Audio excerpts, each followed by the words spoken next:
келесі сабағымыз үндестік заңына арналады.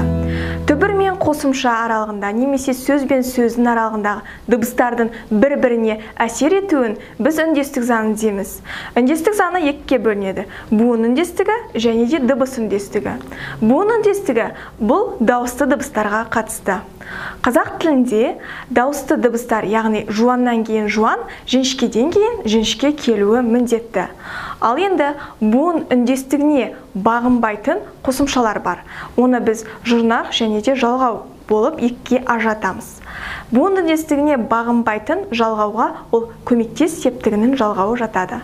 Мен, бен, пен жалғауы.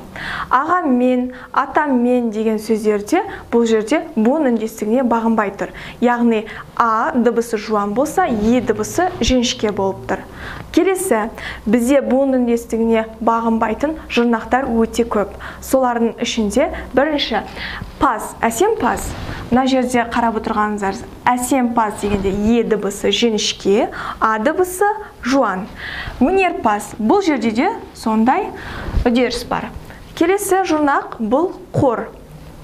Пәлеқор, жемқор, пайдақор деген сөздерді мысалға келтіре аламыз.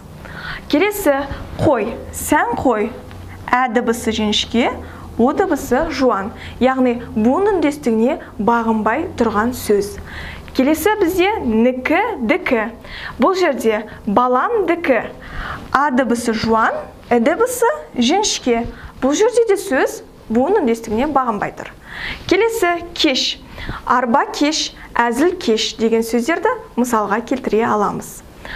Келесі бізде оф, ев жұрнағы. Бұл жерде мысалы әуезов деген сөзді келтірсек болады. Ол жерде де буын үндестігіне бағынбай тұрған жұрнақты байқай аламыз. Келесі бізде хана сөзі. Хана сөзімен келетін дәріхана, шеберхана деген сөздерді біз мысалға айта аламыз. Келесі бізде кент жұрнағы. Жаркент, Шымкент деген қала атауларында буын үндестігі сақталмаған. Стан жұрнағына мысалы Өзбекстан, Түркменстан, Тәжікстан деген мысалдарды айтуымызға болады. Және де тал жұрнағы және де тай жұрнағы. Өсімтал. Осы үнемі тесте келетін осы сөз келеді. Өсімтал. Буын үндестігіне бағынбай тұрған сөз, осы сөзді міндетті түрде жаттап алыңыздар. Келесі бізде тай жұрнағы. Мысалы, әжетай, әкетай деген, яғни бұл жерде де еркелеп айту мақсатында қолданылатын жұрнақ ретінде есептеледі. Тағы сіздерге ескере кететін нәрсе, біздегі буын үндестігіне бағынбайтын сөздерге мына үш сөздер, яғни кірме сөз. Мысалы, мұғалім, кітап деген сөздер бұл буын үндестігіне бағынбайды. Келесі біріккен сөз. Мысалы, Сәбит Мұқановтың Ботагөз романы. Сол жердегі Ботагөз деген сөзде бұл да буын үндестігіне бағынбаған біріккен сөз ретінде танылады. Келесі бізде қос сөз. Қос сөз, мысалы, алғашқы бөлігі жіңішке, келесі бөлігі жуан. Яғни бұл жерде де буын үндестігі сақталмаған. Келесі біздің тақырып дыбыс үндестігі деп аталады. Біз дыбыс үндестігі кезінде дауыссыз дыбыстарды қарастыратын боламыз. Бізде енді тақырып ықпалдың түрлеріне арналады. Ықпалдың үш түрі бар. Ілгерінді ықпал, кейінді ықпал және де тоғыспалы ықпал. Көбіміз ілгерінді және де кейінді ықпалды шатастырып жатамыз. Осы ілгері және де кейін деген сөздерді нақты түсініп алатын болсақ, онда біз осы ықпалды табуда шатаспайтын болатын едік. Мысалы, ілгерінді ықпал дегеніміз алға жүру. Ал енді кейінді ықпал бұл артқа жүру, яғни кейін шегіну деген мағынаны береді. Енді біз ілгерінді ықпалды нақты мысалдармен дәлелдейік. Ілгерінді ықпал міне ішсін.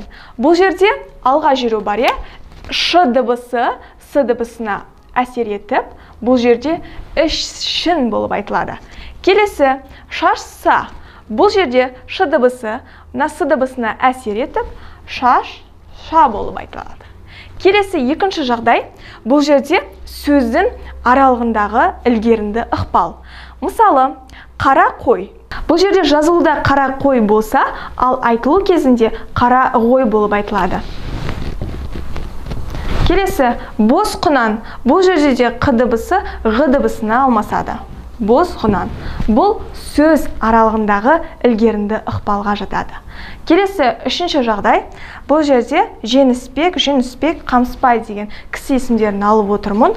Енді бұл біріккен сөз аралығындағы, яғни сөз аралығындағы ілгерінді ықпалды көріп отырмыз.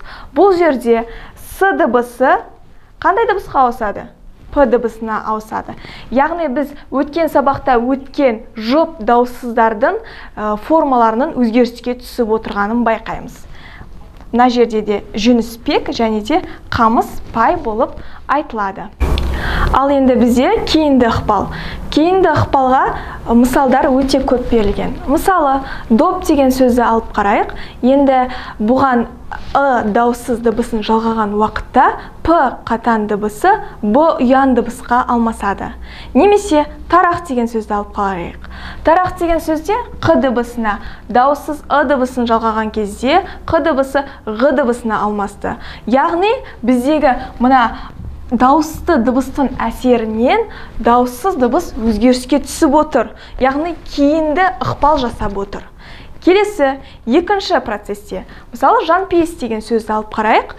Осы П дыбысының әсерінен Н дыбысы өзгеріп, М дыбысымен айтылады. Мысалы жанпейіс деп айтамыз. Келесі үшінші процесс. Түнгі, бұрынғы деген сөздерді алып қарайық. Бұл жерде Ғ дыбысының әсерінен Н дыбысы, Н дыбысы болып естіледі. Бұрынғы және де түнгі дегенде де түнгі, яғни Н дыбысы Н дыбысына айналып отыр. Келесі төртінші үдерісте сөзшен, жұмыс шамасы. Сөзшен бұл сөздің ішіндегі кейінді ықпал болса, жұмыс шамасы бұл сөздің аралығындағы кейінді ықпал. Мысалы, сөзшен дегенде Ш дыбысының әсерінен З дыбысы Ш дыбысына өзгерді. Сөзшен. Келесі жұмыс шамасы. Бұл айтылу кезінде С дыбысы өзгеріп, жұмыс шамасы болып айтылады. Келесі көз сал, жасса. Көз сал дегеніміз бұл сөздің аралығындағы кейінді ықпал. Енді бұл жерде өзгеріс З дыбысы С дыбысына өзгереді. Яғни С дыбысының әсерінен міне кейінді ықпал жасап отырмыз. Келесі процесс мынау сөздің ішінде, яғни бір сөздің ішінде. Жасса. Бұл жерде З дыбысы С дыбысына өзгереді. Яғни С дыбысының әсерінен жасса болып айтылады. Келесі қыз жібек. Өздеріміз әдебиетте білетініміздей, Ғабит Мүсіреповтің либреттосы қыз жібек. Енді қыз жібек деген осы жерде З дыбысы Ж дыбысына өзгереді. Қыз жібек болып айтылады. Келесі бізде қарала және де сарағаш деген сөздері. Қарала дегеніміз бұл сөздің аралығында. Қарала, яғни А дыбысы бұл жерде бір А дыбысы түсіп қалады да қарала болып айтылады. Және де сарағаш дегенде де сарағаш, яғни ы дыбысы осы элизияға ұшырап айтылмай қалады. Сонда сарағаш болып айтылады. Бұл кейінді ықпалдың осы жасалу түрлері. Келесі біздегі тоғыспал ықпал. Бұл жерде ықпал, яғни кейінде ілгеріде жұмыс жасайды. Яғни тоғысады, ықпал тоғысады. Мысалы, досжан деген сөзді алып қарайық. Досжан деген сөзде С және де Ж дыбыстары өзгеріске түседі. Бұны міне досжан дегеніміз досжан болып айтылады. Келесі сөзіміз жас жігіт. Бұнау біріккен сөз, яғни сөздің ішінде жүрген процесс. Ал енді жас жігіт дегенімізде бұл сөздің аралығында өтетін процесс. Бұл жерде де өзгереді жас жігіт. Яғни С және де Ж дыбыстары Ш дыбысына алмасып отыр. Құрметті оқушылар, осымен біз фонетика бөлімін аяқтадық. Сіздерге тақырыпты пысықтау мақсатында арнайы чек-листтер